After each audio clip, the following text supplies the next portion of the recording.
নমস্কার সকল বন্ধুদের, আশা করি অনেক ভালো আছেন। তো হিস্টোরি সাজেশান অবশ্যই যারা নিতে চান এবং অবশ্যই সবাইকে বলব পুরো ভিডিওটা দেখার জন্য। কারণ এর বাইরে আর সাজেশান হয় না সাধারণত। তো এটা 100% কমন এবং এর মধ্যেই আপনার সব এসে যাবে। এটাই আমার আশা। কারণ এখানে তো বন্ধুরা, তার আগে বলব সাবস্ক্রাইবটা করে নেবেন। আর পাশে বেল আইকনটা কিন্তু ক্লিক করতে ভুলবেন না। তো এতে কি হবে, সাবস্ক্রাইবটা করলে আপনি নোটিফিকেশানগুলো সহজে পেয়ে যাবেন। অনেক কিছু ভিডিও আসতে চলেছে। তো এখানে তো মাধ্যমিক সাজেশান থাকছে, পাশাপাশি ক্লাস 11-12 তো এগুলো অবশ্যই থাকছে। তো আবার শুরু করছি, নতুন করে স্টার্টিং করছি। তো বন্ধুরা, অবশ্যই আপনারা মন দিয়ে দেখবেন এবং ছাত্রছাত্রীদের বলব অবশ্যই মন দিয়ে এই সাজেশান যদি ফলো করেন, অবশ্যই আপনারা 100% কমন অবশ্যই পেয়ে যাবেন সমস্ত কিছু। তো এটা 100% গ্যারান্টি আমার আছে। তো এখানে ফার্স্টে যেটা রয়েছে, শিল্প চর্চার ইতিহাসে সঙ্গীত, নাটক ও চলচ্চিত্রের ভূমিকা আলোচনা করব। তো বন্ধুরা, এখানে যে ফার্স্টে একটা কথা বলবো যে শিল্প চর্চার ইতিহাসে সঙ্গীত, নাটক ও চলচ্চিত্রের ভূমিকা লেখো। তো এখানে আলাদা করেও দিতে পারে, আবার একসঙ্গেও কিন্তু দিতে পারে। তো তারপরেরটা যেটা রয়েছে, স্থাপত্যের ইতিহাস ও শহরের ইতিহাস কি? আধুনিক ভারতের ইতিহাস চর্চায় আত্মজীবনী ও স্মৃতিকথা বিশ্লেষণ করো। তো সাধারণত এগুলো টুকরো হয়ে আসে, আবার একসঙ্গেও দিয়ে দেয়। তো এর পরেরটা যেটা বলবো আর কি, তো বন্ধুরা মন দিয়ে একটু খাতায় লিখেও নেবেন যে যেগুলো বলা হচ্ছে। যে 2 নম্বর বলেছিলেন স্থাপত্যের ইতিহাস ও শহরের ইতিহাস কি? আধুনিক ভারতের ইতিহাস চর্চায় আত্মজীবনী ও স্মৃতিকথা বিশ্লেষণ করো। 2 নম্বরের ক্ষেত্রে যেগুলো আসতে পারে সেটা হচ্ছে নতুন সামাজিক ইতিহাস, খেলার ইতিহাস, খাদ্যাভ্যাসের ইতিহাস, শিল্পচর্চার ইতিহাস, পোশাক পরিচ্ছদের ইতিহাস, দৃশ্যশিল্পের ইতিহাস, স্থাপত্যের ইতিহাস, স্থানীয় ইতিহাস, শহরের ইতিহাস, সামরিক ইতিহাস। তো এগুলো হচ্ছে 2 নম্বরের আসতে পারে।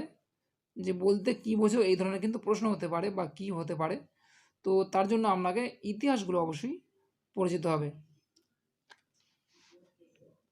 নাম্বার 2, ভারত ইতিহাসে উপাদান রূপে 70 বৎসর অথবা জীবন স্মৃতি অথবা জীবনের ঝরাপাতার গুরুত্ব লেখো। তো এই তিনটে আলাদা আলাদা করে দিতে পারে অথবা একসঙ্গেও দিতে পারে। নাম্বার 3, বঙ্গদর্শন বলতে কী বোঝো? সোমপ্রকাশ বলতে কী বোঝো? তো পরের প্রশ্ন যেটা হচ্ছে অধ্যায় নাম্বার 2, 19 শতকের বাংলায় হিন্দু পেট্রিয়টের ভূমিকা লেখো। 19 শতকের বাংলায় হিন্দু পেট্রিয়টের ভূমিকা লেখো, অথবা আসতে পারে 19 শতকের বাংলায় নীল দর্পণের ভূমিকা লেখো। তো 19 শতক লেখাটাও নাও থাকতে পারে, বাংলায় অন্তত দিতে পারে নীল দর্পণের ভূমিকা বা বিশ্লেষণ। এই ধরনের প্রশ্ন কিন্তু আসতে পারে।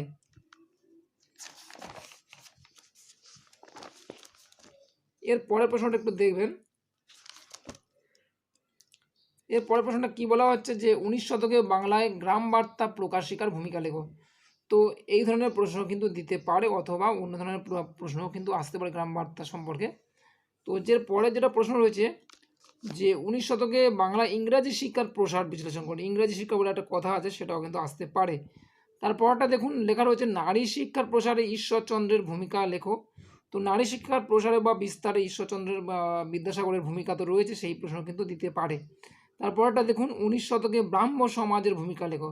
তো ব্রাহ্ম সমাজের বিশ্লেষণ বা ভূমিকা বা গুরুত্ব কিন্তু একটা প্রশ্ন অবশ্যই দিতে পারে, এই ধরনের প্রশ্ন। এবার 2 নম্বরে যেটা প্রশ্ন সাধারণত হয়ে থাকে, হিন্দু প্যাট্রিয়ট বলতে কী বোঝো? হুতম পেচার নকশা বলতে কী বোঝো? নীল দর্পণ বলতে কী বোঝো? গ্রাম বার্তা বলতে কী বোঝায়?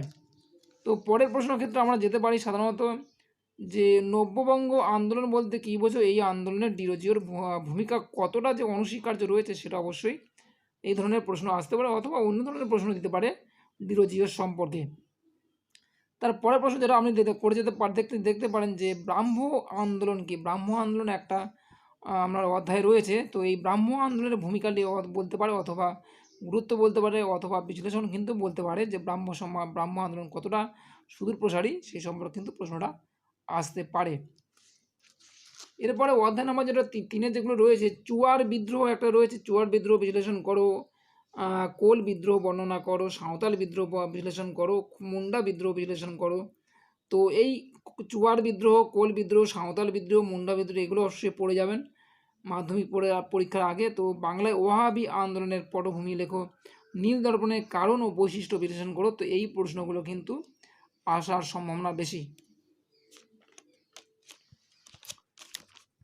তো এরপরে যেটা 4 নম্বর অধ্যায় থেকে যে প্রশ্নটা আসতে পারে যে মহারানীর ঘোষণাপত্রের সুপারিশ ও গুরুত্ব লেখো। মহারানী ঘোষণাপত্র আপনারা জানেন যে মহারানী ঘোষণাপত্র কিন্তু পরীক্ষা দিতে পারে। হিন্দু মেলা বলে একটা উল্লেখ আছে, সেটাও দিতে পারে। হিন্দু মেলা কি, আনন্দ মাঠ বলতে কি বোঝো। এরপরে যেটা একটা বড় প্রশ্ন আসতে পারে সাধারণত জাতীয়তাবাদ বিকাশের স্বামী বিবেকানন্দের বর্তমান ভারতের ভূমিকা লেখো। এই স্বামী বিবেকানন্দের যে বিকাশে জাতীয়তাবাদ বিকাশের স্বামী বিবেকানন্দের যে বর্তমান ভারত রয়েছে সেই সম্পর্কে কিন্তু একটা প্রশ্ন আসতে পারে। তারপরটা যেটা রয়েছে বাংলার ছাপার সম্বন্ধে লেখো। ছাপাখানা একটা উল্লেখ আছে, বা যে ছাপাখানা সেই সম্পর্কে কিন্তু আমার প্রশ্ন দিতে পারে। কলকাতা বিজ্ঞান কলেজ বসু বিজ্ঞান মন্দির 2 নম্বরে অবশ্যই আসতে পারে। রবীন্দ্রনাথ ঠাকুরের শিক্ষা ভাবনা পর্যালোচনা করো, এই প্রশ্ন কিন্তু দিতে পারে। তো এর পরের প্রশ্ন বন্ধুরা অবশ্যই দেখবেন যে অহিংস অসহযোগ আন্দোলনে গান্ধীজির অবদান কি।